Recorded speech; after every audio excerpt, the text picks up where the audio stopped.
कुएं से आती आवाजें। उत्तर प्रदेश के एक छोटे से गांव वसंतपुर में एक बहुत पुराना कुआं था। यह कुआं गांव के बीचों बीच स्थित था, लेकिन कई सालों से इसका इस्तेमाल बंद था। कुएं के चारों तरफ मोटी लोहे की जंजीर लगी हुई थी और उस पर खतरा, पास मत आना का बोर्ड टंगा हुआ था। गांव के लोग कहते थे कि यह कुआं शापित है। जब भी सूरज ढलता और गांव में सन्नाटा छा जाता था, उस कुएं से अजीब अजीब आवाजें आती थी, जैसे कोई भीतर से मदद के लिए पुकार रहा हो। बच्चों को खास तौर पर मना किया जाता कि वे उसके पास भी न जाएं। गांव के बुजुर्गों के अनुसार कई साल पहले इस कुएं में रूपा नाम की एक युवती को धक्का दे दिया गया था। रूपा एक अमीर जमींदार की इकलौती बेटी थी। कहा जाता है कि उसके प्रेम प्रसंग की वजह से उसके ही परिवार ने उसे मारकर कुएं में डाल दिया। तब से रूपा की आत्मा वहीं फंसी हुई है। गांव में एक दिन आदित्य शर्मा नाम का पत्रकार आया। वह अंधविश्वास और रहस्यमय घटनाओं पर लेख लिखने के लिए प्रसिद्ध था। जब उसने गांव वालों से इस कुएं के बारे में सुना, तो उसने तुरंत तय कर लिया कि वह इस कहानी की सच्चाई सबके सामने लाएगा।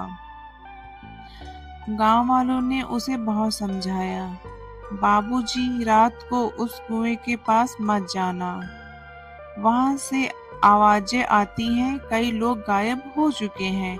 लेकिन आदित्य हंसते हुए बोला, यह सब अंधविश्वास है, मैं खुद देखूंगा और सबूत लाऊंगा। उस रात ठीक 12 बजे आदित्य कैमरा, रिकॉर्डर और टॉर्च लेकर कुएं के पास पहुंचा। गांव के बाकी लोग अपने घरों में दुबके बैठे थे। चारों तरफ घना सन्नाटा था। पेड़ों से झींगुरों की आवाजें आ रही थी। हवा बिल्कुल ठंडी थी। आदित्य ने कैमरा सेट किया और रिकॉर्डर ऑन कर दिया। उसने कुएं के पास कुर्सी रखी और बैठ गया। शुरुआती आधे घंटे तक कुछ नहीं हुआ। फिर अचानक रिकॉर्डर में हल्की सी खड़खड़ाहट आने लगी, जैसे कोई धीरे धीरे कह रहा हो। आदित्य ने ध्यान लगाया और तभी उसे सुनाई दिया, कोई है, मुझे बाहर निकालो, बहुत अंधेरा है। आदित्य का दिल जोर से धड़कने लगा। उसने टॉर्च कुएं की ओर डाली। कुएं के भीतर का साया।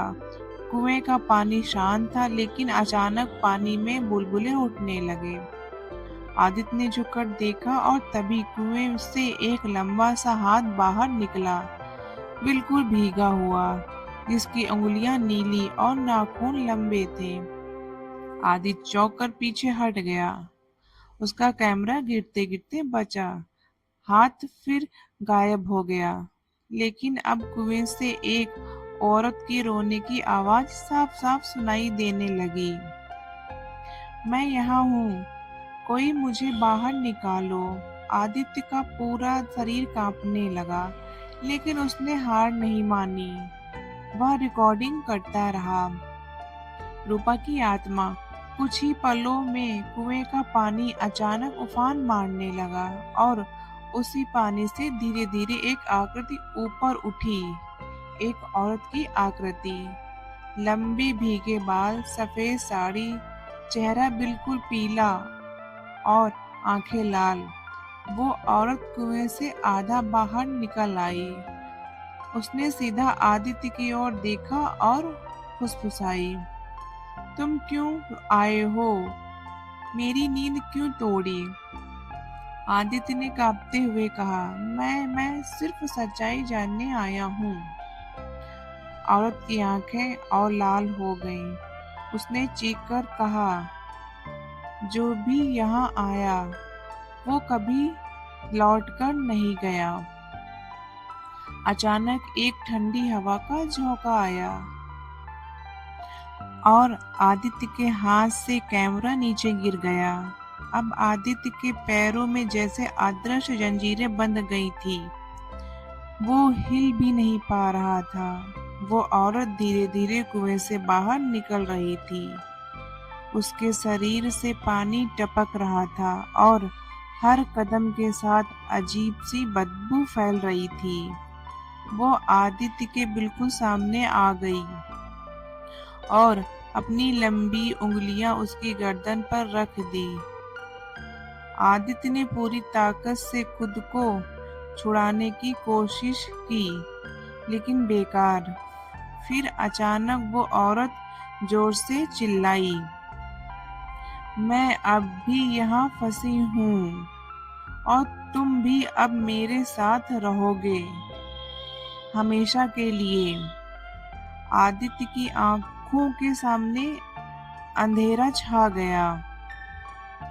सुबह जब गांव वाले कुएं के पास पहुंचे तो उन्होंने देखा कि आदित्य बेहोश पड़ा हुआ था। उसका कैमरा टूट चुका था और रिकॉर्डर से सिर्फ कहारने की आवाजें आ रही थी। जब आदित्य को होश आया तो वो पसीने से तरबतर था। उसका चेहरा बिल्कुल पीला पड़ चुका था और आंखों में डर साफ नजर आ रहा था। वो बस बार बार यही दोहरा रहा था, कुएं में सच में कोई है, मैंने देखा, उसने मुझे छुआ। उसके बाद आदित्य ने गांव छोड़ दिया और फिर कभी वहां लौटकर नहीं आया। गांव वालों ने उस कुएं को पूरी तरह बंद करवा दिया, लेकिन आज भी जब कोई उस जगह से गुजरता है तो रात में वहां से हल्की हल्की आवाजें सुनाई देती हैं, बचाओ, मुझे बाहर निकालो। सीख, यह कहानी सिर्फ डर नहीं बल्कि एक सबक भी देती है। कभी कभी कुछ रहस्य इंसानों के लिए बने ही नहीं होते। जिज्ञासा अगर हद से ज्यादा हो जाए तो वह जानलेवा भी साबित हो सकती है। धन्यवाद।